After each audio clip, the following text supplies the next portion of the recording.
you ever heard of this term called eugenics? No, I don't think so. Tell me about it. Well, essentially it's improving the human race through genetic modification.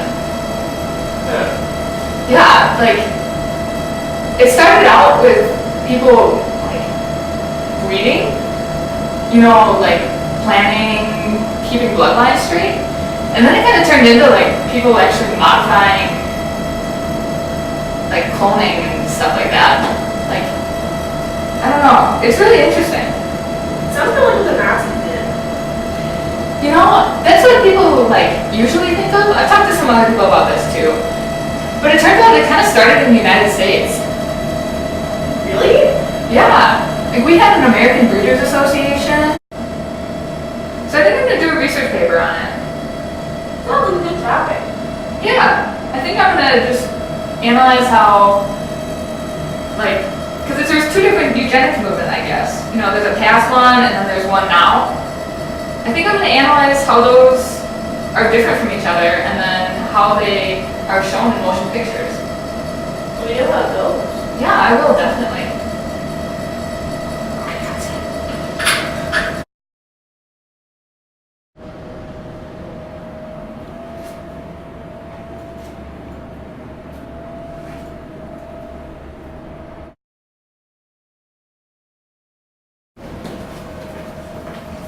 How's your research going?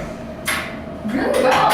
I watched this video the other day called The Squaw Man. It was made in 1917 by this guy named DeMille. It was, I don't know. It was about this man who went to live with Native Americans and married a Native American woman, and they had a son. But it turned out this man was royalty in England, and then they came to take his son away, and his wife, her name was Nantu Rich or something. She ended up killing herself, and for some reason that made it okay for them to take the boy back to England. Why would she kill herself? I guess, I don't know. I read an article on it after the movie because I was really interested in it. It was by this woman named Joanna Hearn, and apparently because Nantu Rich killed herself, it enabled her son to inherit the land in England. It's significant because her son's Indian identity dies with her.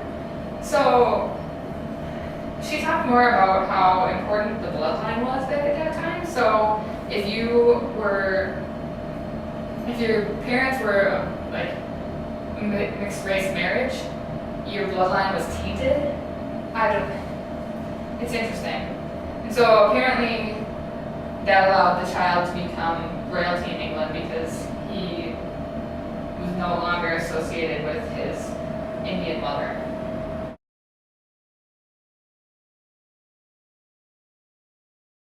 How's your paper going? It's actually going really well. I watched a couple of the new films. Yeah, Freaks and Black Stork.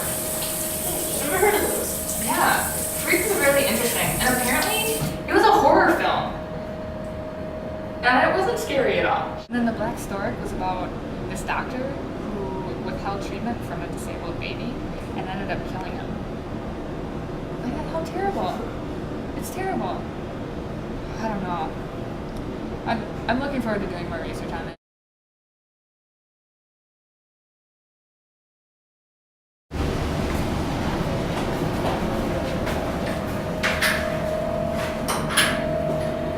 Okay, so I learned some more stuff about my research topic today. Tell me about it. Well, I guess it's talking about stem cell research and genetic modifications today and how they apply to people with disabilities. I just thought that stuff was more of the past. I thought so too, but when you think about it, stem cell research, part of it goes to curing paralysis so people don't have to use wheelchairs. And, we're just constantly looking for ways to cure people with their disabilities. Carolyn, did you ever think about how modern film has taken eugenic ideas and hid them underneath appealing sciences? I haven't really thought about it, but I'm sure it's true.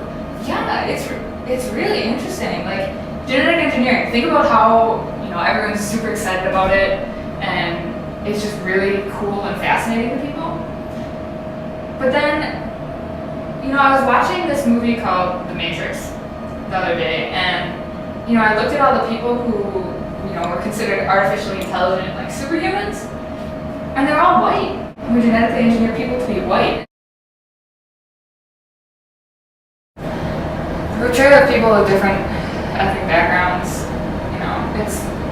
and people with disabilities too, it's really changed over time, but I think in some ways it's still the same.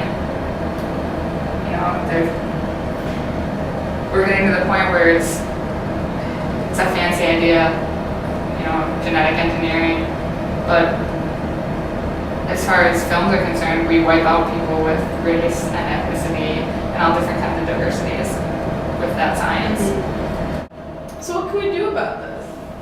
We have a lot of privileges because we are white, and so I think it's important that we just use that privilege to be conscious of the struggles of other people. We can stop watching films that perpetuate those ideas too.